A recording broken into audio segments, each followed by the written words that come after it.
Okay, what if our reality, what if it isn't made of solid stuff at all, but just pure information? And get this, what if the blueprint for understanding this whole digital-like universe wasn't written in code, but in ancient Buddhist texts from like 2,500 years ago? Yeah. Today, we're going to explore the incredible connections between ancient Eastern wisdom, quantum physics, and the really modern idea that, we might actually be living in a simulation. All right, so here's the plan. We're going to start our journey with that ancient blueprint for reality. Then we'll jump forward and see how quantum physics kind of stumbled onto the exact same map. From there, we'll get into the super modern version of this whole thing, the simulation hypothesis, before we hit a pretty surprising mathematical roadblock. And then, at the end, we'll put all the pieces together and really ask, what does it mean to wake up to what our universe actually is? So our journey doesn't start in some modern physics lab. Nope, we're going way back, deep into the past, to look at a philosophical framework that completely, fundamentally challenged the very idea of a solid, independent reality. Right at the heart of this ancient view is a concept called nama-rupa, and honestly, it's easier to understand than it sounds. Just think of it like this. Nama is the information, an electron's charge, its spin, all its properties, and rupa is the form, the actual physical particle that carries all that information. And here's the crucial insight, the real kicker. You can't have one without the other. They're inseparable. Information needs a medium to exist in, and matter without any information is just, well, it's meaningless. And this idea doesn't just stop there. It scales up to explain reality itself.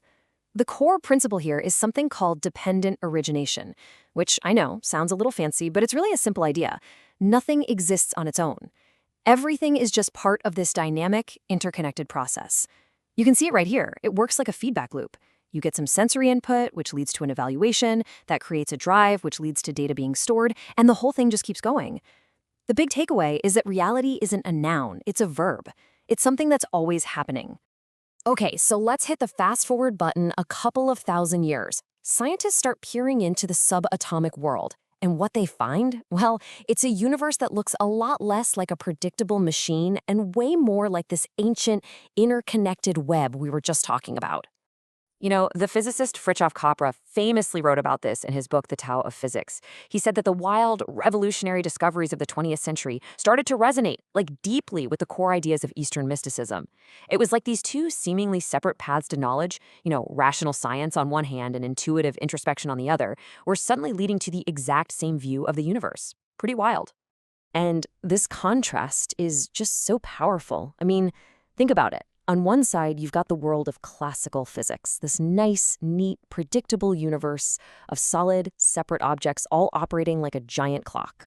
But on the other side, quantum physics shows us a much, much stranger reality. A world where objects are just these shimmering waves of probability, where cause and effect is relational, and where nothing, absolutely nothing, truly exists all on its own.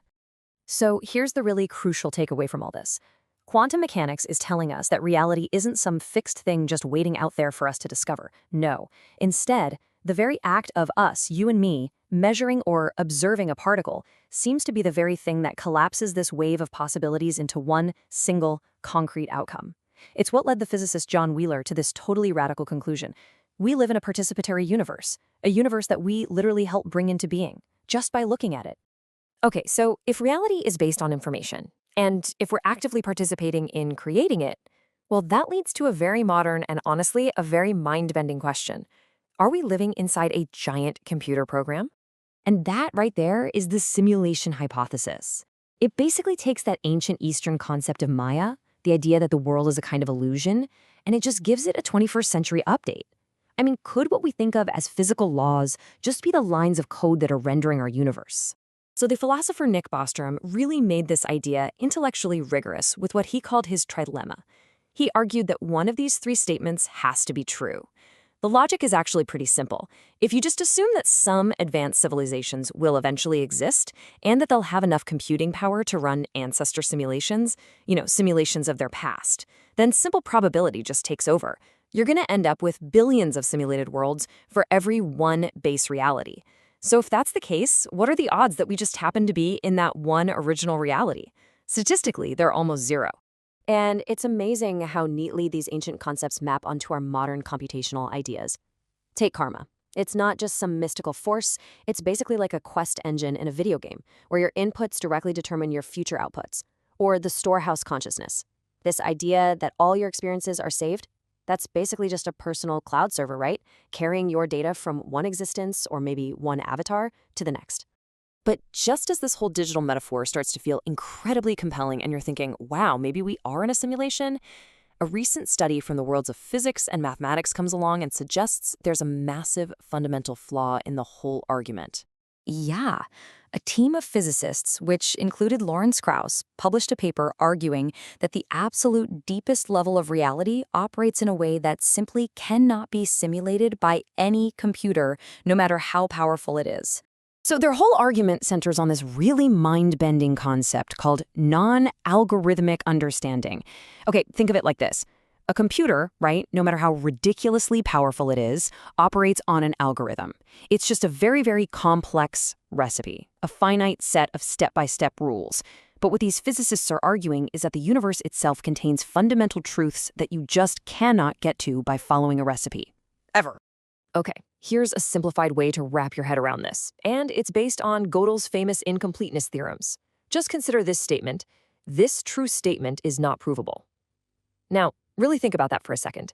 If you somehow manage to prove that statement is true, well, then the statement itself becomes false, right? But if it's not provable, then the statement is actually true. It's this kind of unbreakable logical loop, this paradox, that points to a layer of truth that is fundamentally beyond any computational system. A simulation, by its very nature, has to be algorithmic. But if reality itself contains these non-algorithmic truths, then it just can't be a simulation, period. So, if we're not living in a computer simulation, where does that leave us?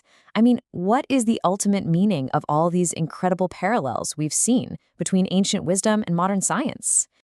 Well, maybe the point isn't to pick the one correct metaphor. Maybe the ancient mystic, the quantum physicist, and the simulation theorist are all just circling the exact same fundamental truth, but they're just describing it with the tools and the language of their own time. The common thread, the big idea that ties all of this together, is a radical shift in perspective. It's this idea that reality is not a collection of fixed objects, but a dynamic network of relationships. It's a process, one that's fundamentally based on information, and one that we are not separate from, but that we are actively, constantly participating in. And this brings us full circle, right back to that original ancient insight. For the Buddhists, understanding this, really grasping that reality is a co-created process, and that this idea of a separate, solid self is an illusion, this wasn't just some intellectual exercise. No, it was the key to liberation. It was the direct path to ending suffering simply by letting go of our clinging to these illusions. And that leaves us with a pretty profound final thought. Call it consciousness, call it observation, or just call it being a player in the game. Your awareness matters. If the universe really is a participatory story that's constantly being written, then every single moment of your attention, every choice you make, is literally part of the code. So the question is, what kind of reality are you going to create?